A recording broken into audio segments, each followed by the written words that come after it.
유나 질문 2의 x제곱 만약에 이런 지수함수가 있다. 그런데 만약에 이 범위 내에서 최대 최소를 구하라고 하면은 그냥 최대값은 뭐겠니? 이건 증가한 형태이기 때문에 2의 5제곱이고 최소값은 2의 1제곱이야. 단순하지? 근데 만약에 y는 2분의 1의 x제곱이라고 해서 밑이 작은 놈일 때 이 범위에서 최대 최소는 어떻게 되겠니? 최대값은 반대로 2분의 1에다가 1을 넣은 거가 될 것이고 최소값은 2분의 1에다가 5를 넣은 거가 될 것이야. 단순하지? 그런데 문제가 어떻게 나오냐면 뭐 별 낼 게 없다 보니까 2의 같은 범위에서 지수 부분을 2차 함수 같은 걸로 이렇게 주어진 경우, 이 경우는 너를 치환하면서 치환한 거의 범위를 찾아야 되는데 2차 함수의 최대 최소 아니니? 자, 여기서 꼭 지점의 x좌표가 너 안에 있으니까 당연히 최소값은 일단 5, 최대값은 2에서 멀리 떨어진 건 5니까 5 대입하면 9 더하기 5니까 14. 자, 그래서 최대값은 뭐라고 할 수 있냐면은 넌 증가 상황이니까 2의 14제곱 그리고 최소값은 2의 5제곱 이런 식으로 합성된 형태, 지수 함수와 2차 함수가 합성된 형태, 속함수, 먼저 가는 함수가 2차 함수, 겉함수, 나중에 가는 함수가 지수 함수. 이때 겉함수가 주인공이겠지. 그래서 우리가 지수 함수의 최대 최소로 마무리를 하긴 하는데 그때 범위를 구할 때 2차 함수의 최대 최소 배웠던 게 쓰였다. 그렇게 정리하면 되고, 반대 상황으로 속함수, 겉함수가 반대로 돼서 예를 들면 이런 식으로 합성되어 있는 형태라고 한다면은 이 범위에서 그럼 얘는 겉함수가 2차 함수란 말이야. 겉함수가 주인공이야. 치환을 하면 그냥 2차 함수 최대 최소 구하면 되거든. 그런데 범위, 라지 x의 범위는 어떻게 되겠어? 아까 배웠잖아. 그냥 쉬워. 이걸 라지 x라고 치환했을 때 너는 작은 거일 때 최소값, 큰 거일 때 최대값 이렇게 되겠지. 밑이 작은 놈일 때는 어떻게 될까? 그럼 얘 또한 그냥 치환을 해주는데 중요한 건 여기서 범위를 구할 때 아까와 같은 스몰 x 범위 내에서 라지 x의 범위를 구할 때 얘는 1 대입한 게 오히려 최대값이고 5 대입한 게 최소값이겠지. 그래서 라지 x 범위가 이렇게 구해진다. 어쨌든 구해줬으면 이거 2차 함수의 최대 최소는 구할 수 있잖아. 자, 그 다음에 뭐 했냐면 삼각함수 기초를 배웠는데 삼각함수 기초를 공부하기 위해서 우선적으로 각의 크기를 다시 약속하고 단위도 도에서 라디안으로 바꿔줄 필요가 있어. 그래야 삼각함수를 제대로 다룰 수 있게 돼. 같은 점에서 출발한 두 반직선이란 이 각이란 것, 거기에서 크기, 각의 크기를 약속할 때 벌어진 정도라고 약속했었는데 이제는 회전한 양으로 약속한다.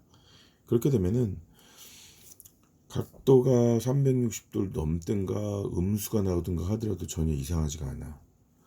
예를 들면 두 반직선 중에 하나를 시초선이라고 하고 얘를 동경이라고 해볼게. 동경이란 것은 움직인다는 거야. 시초선은 고정되어 있는 거, 그런 느낌으로 가면 되는데 각의 크기를 동경이 시초선 위치에 있다가 현재 동경의 위치까지 회전한 양으로 약속을 한다는 거야. 그러면은 얼만큼 회전했니? 이렇게 회전했지. 참고로 반시계 방향이 플러스 양의 방향이고 시계 방향이 마이너스 음의 방향이다. 지금 양의 방향으로 요만큼 회전했으니까 그 회전한 양으로 각도를 판단하자는 거야. 그러면 만약에 시초선이 이거였다고 하고 동경을 이거로 반대로 생각한다면 이것이 바로 각의 크기가 되겠지.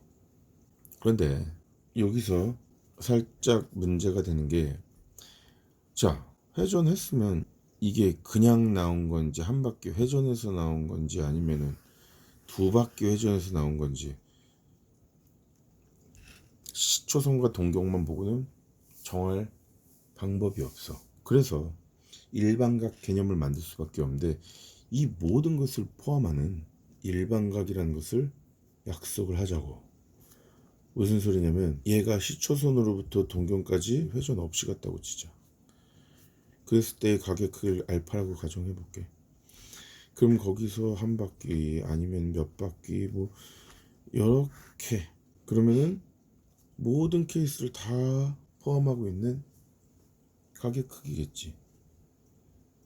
이것을 우리가 일반각이라고 한다. 일반적으로 표시한 가격 크기 일반각. 자, 여기서 알 수 있듯이 시초선과 동경이 정해지면 가격 크기는 한두 개가 아니야. 무수히 많이 있을 수 있다고. 그래서 일반각으로 표시할 수밖에 없는 상황이고, 특별한 언급이 없으면. 그리고 이때 이 알파는 뭐든 사실 상관없어. 이게 정수기 때문에 뭐 한 바퀴 돌아서 온 그 알파인지 아니면 그냥 간 알파인지 상관없는데, 보통은 최소의 양의 각으로 쓴다. 또는 절대값이 가장 작은 그런 알파를 사용한다. 이래도 상관없고. 근데 보통 이렇게 표시해. 전혀 추가적으로 회전한 거 없다고 생각한 그 원래 우리가 다뤘던, 중학교 때까지 원래 다뤘던 그 가게 크기에다가 360도 곱하기 n만, 이때 n은 정수고 요것만 더해주면 사실 끝이야, 일반각 개념은. 자, 시초선과 가게 크기가 정해지면 당연히 동경은 하나로 정해질 수밖에 없을 텐데, 시초선과 동경이 주어지면 가게 크기는 무수히 많이 나올 수 있고, 그것은 이렇게 일반각으로 표시하면 된다. 자, 그 다음에 4분면의 각이라는 것을 배웠는데, 4분면의 각이라는 것을 배웠는데 시초선은 X축이야.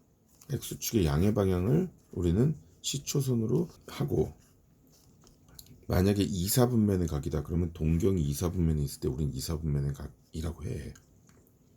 동경이 3, 4분면에 있으면 3, 4분면의 각이라고 하고, 만약에 2, 4분면의 각이다 세타가, 그러면 우리는 어떻게 표시할 수 있겠니? 이거 뭐 한 바퀴 돌아서일 수도 있고. 자, 세타는 일단은 추가적인 회전이 없다고 생각하면은 90도보다 크고 180보다 작고 이렇게 표시할 수 있을 텐데, 일반각으로 표현해야 하니까 360도 곱하기 n을 여기다 이렇게 더해주기만 하면 된다는 거야. 별거 아닌 것 같은데, 문제를 내려서 풀어보면 세타가 1, 4분면의 각이야. 그랬을 때 3분의 세타는 몇 사분면의 각이 될 수 있을까요? 우리가 일반각 개념이 없는 상태에서 본다면 당연히, 아니 세타가 1, 4분면의 각이면 3분의 세타도 1, 4분면이 될 수밖에 없을 거 아니야, 이렇게 생각할 수 있겠지만, 지금 세타가 1, 4분면의 각이라는 것은 어떻게 표시해야 돼?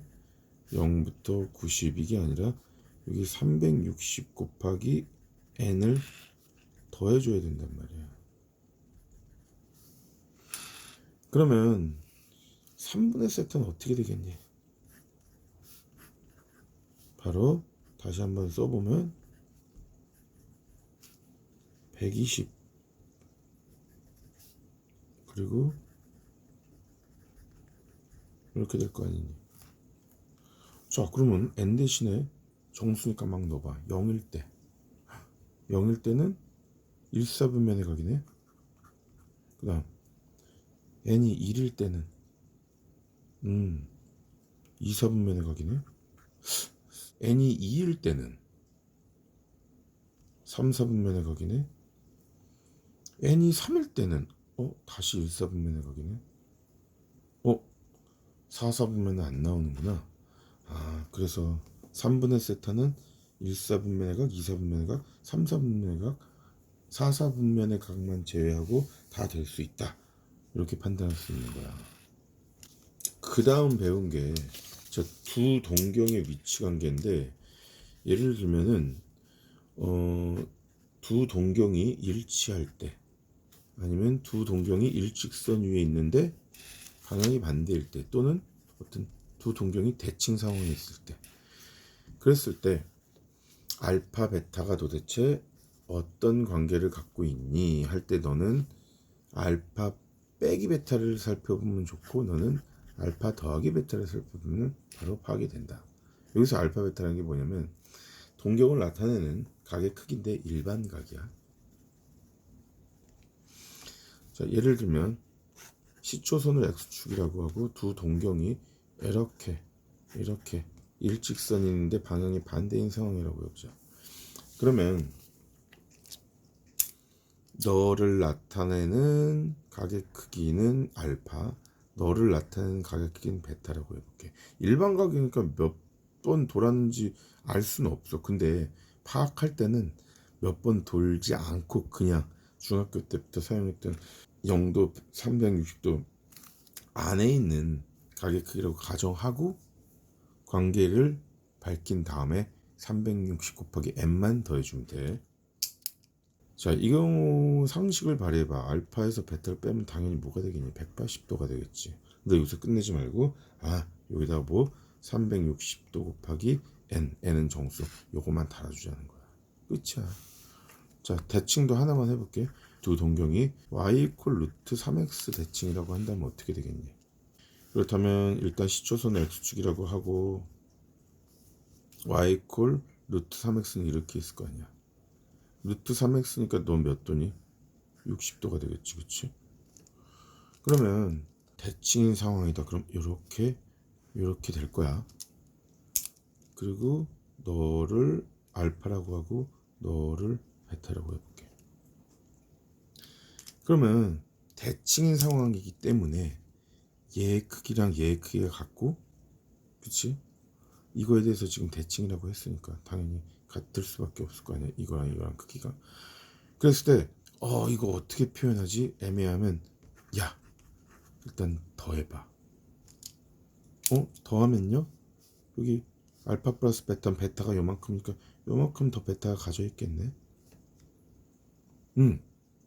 그럼 알파 플러스 베타가 의미하는 건 뭐겠니?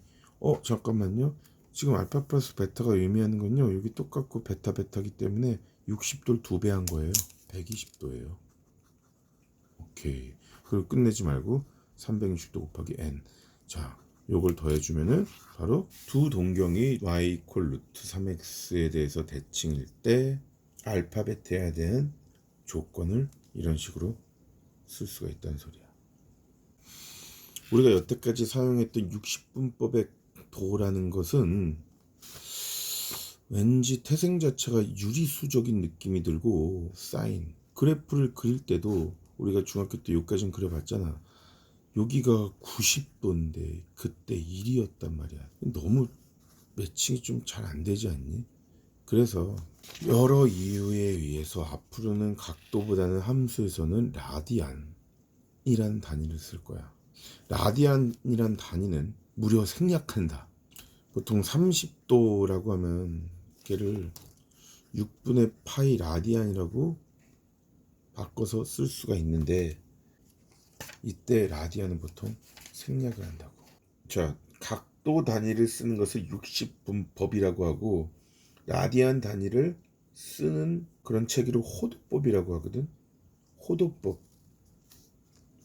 라디안으로 각도를 나타내는 방법을 호도법이라고 하는데, 이름에서 알 수 있듯이 이 호랑 좀 관련이 있어. 자, 반지름 길이와 같은 현의 길이, 정삼각형이지. 정삼각형의 한 각의 크기를 60등분해서 그때 한 개의 크기를 1도라고 약속하자. 또 그걸 60개로 나누면 분, 또 60개로 나누면 초. 그런 식으로 계속 나누는 거에 의해서 이제 각도를 정하는 것을 60분법이라고 하는데, 이걸 60개로 하필 나눈 이유는 그래야 이제 직각이 90도 깔끔하게 떨어지기 때문에. 자, 어쨌든 이런 60분법의 각도는 뭔가를 계속 쪼개서 만들어지는 그런 각도고, 호도법은 어떻게 되는 거냐면 어떤 원이 있는데 거기에서 반지름의 길이와 같은 길이의 호의 길이, 그런 상황이 있을 거 아니야. 그 호에 대한 중심각의 크기를 우리가 1라디안이라고 하자는 거야. 그리고 그걸 약속했지? 그럼 2라디안은 뭐 그게 2배겠지 뭐. 그치? 산술적으로 이제 체계를 잡아가면은 라디안이라는 게 나오는데, 다시 정리해서 얘기하자면 호의 길이를 반지름의 길이로 나눈 거, 그것이 라디안이 되겠다. 그러니까 반지름의 길이에 대한 호의 길이의 비율이라고 나타낼 수 있겠지. 그럼 만약에 반지름이 1이라고 하면 어떤 일이 벌어지니? 길이 자체가 각의 크기가 되는 거야. 길이라는 것은 뭐니? 실수잖아. 보다 실수적인 느낌이 나지, 단위 자체에서. 그러니까 반지름의 길이를 1로 정하면 분모가 1이 되니까 이 길이 자체가 곧 라디안이 되니까, 라디안이라는 단위 사용할 땐 왠지 파이라는 게 자주 들어갈 것 같지 않니? 호의 길이랑 상관이 있으니까. 어쨌든 이거에 의한다면 각도와 라디안 간의 관계를 밝힐 수가 있는데, 이게 x도라고 해보자. 이걸 r이라고 해봐. 그럼 호의 길이는 어떻게?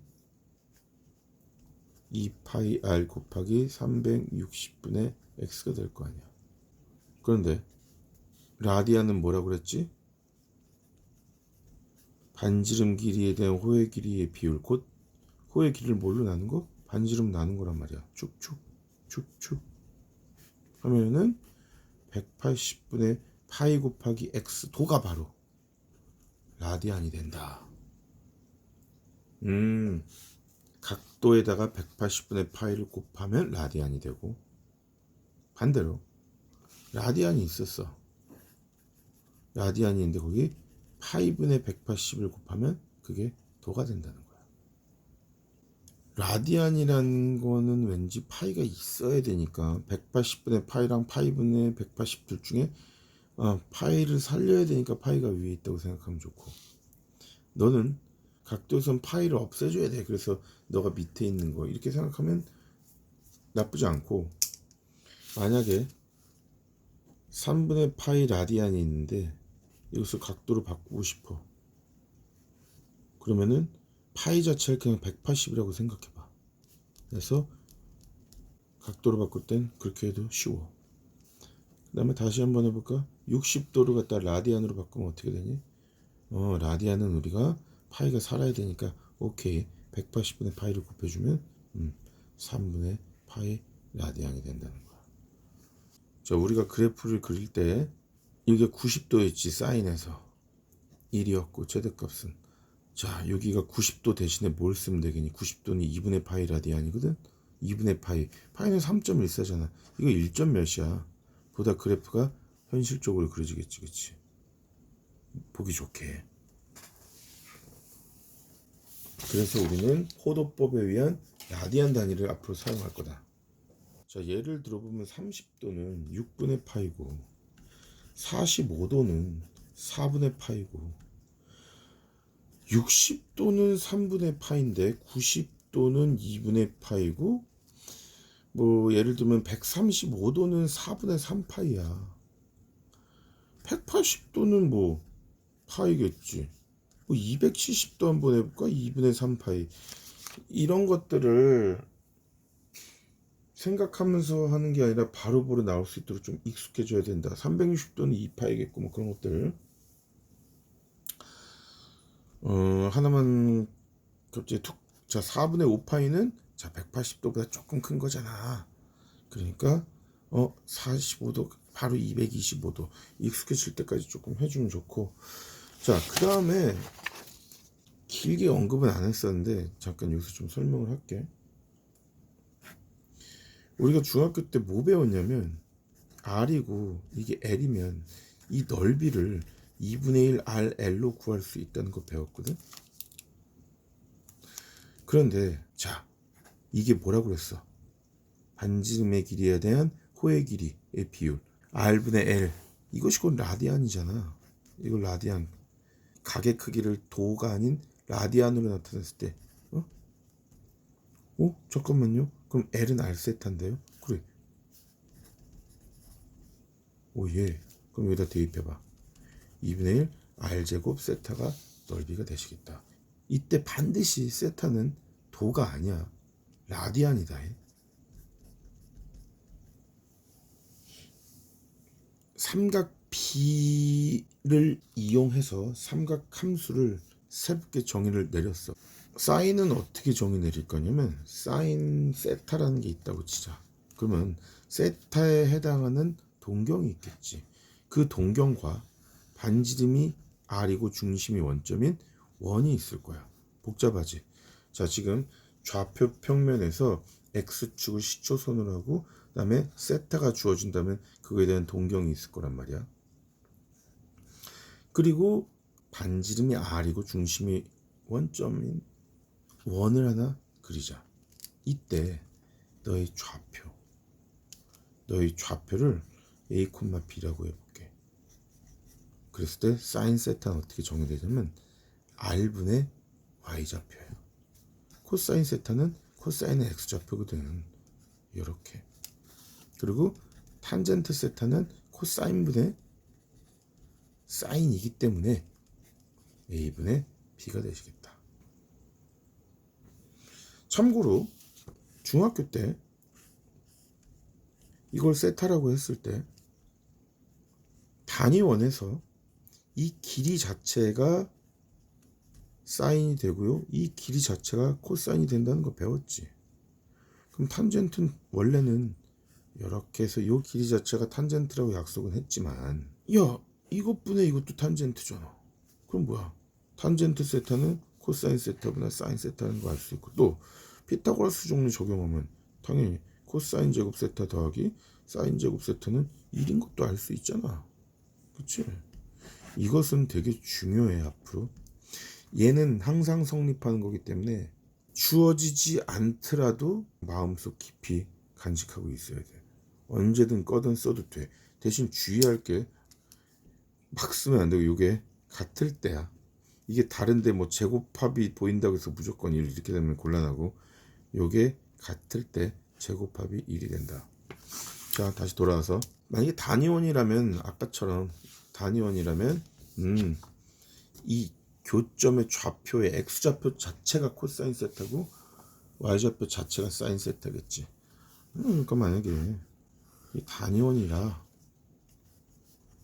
그러면 아까 같은 상황에서 이 좌표 자체를 코사인 세타, 사인 세타라고 쓸 수가 있겠지 뭐. 어쨌든 이렇게 약속을 하면 D가 뭐가 됐든 구할 수 있어. 그리고 이때 우리가 중학교 때 배운 건 다 필요 없는 거였던가요? 아니야. 자, 이걸 직접 이제 구해볼게. 아니 뭐 이 원의 방정식 구하고 이거 이 세타에 대한 직선의 방식 구해서 교점의 좌표 뭐 구할 거야? 그런 식으로는 하지 않고 중학교 때 배웠던 삼각비를 이용할 건데, 이 좌표 어떻게 되겠니? 얘가 만약에 세타라면 요 각의 크기는 쉽게 구할 수 있지. 180 마이너스 세타고 그것을 갖다 우리가 세타 프라임이라고 해보자. 그러면 자, 이렇게 직각삼각형 만들어봐. 자, 이 길이가 Y좌표인데 이 길이는 뭐 어떻게 말할 수 있지? 사인 세타 프라임에다 R 곱한 거잖아. 그치? B가 어떻게 정해질 수 있다고? 사인 세타 프라임에다가 R 곱한 거야. 그 다음에 A는 어떻게 구해줄까?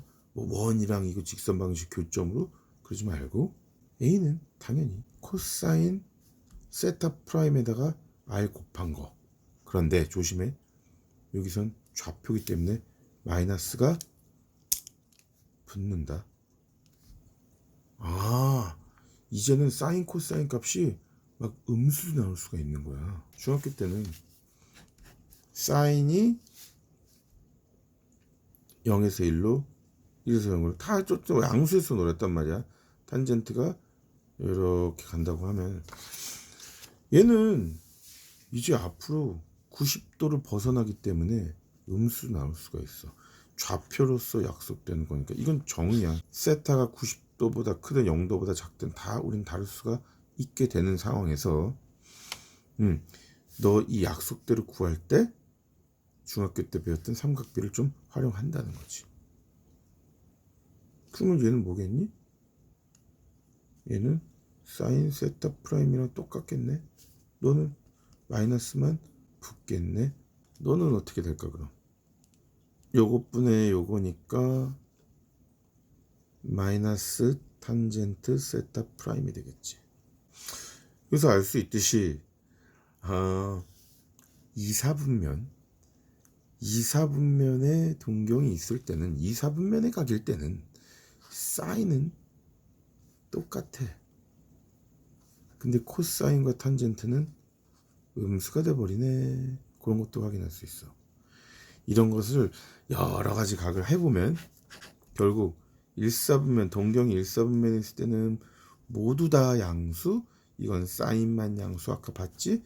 그래서 올사, 탄코, 넌 탄젠트만 양수, 나머지는 음수야. 너는 코사인만 양수, 사인 음수, 탄젠트 음수, 뭐 그런 것들을 확인해 볼 수가 있을 거야.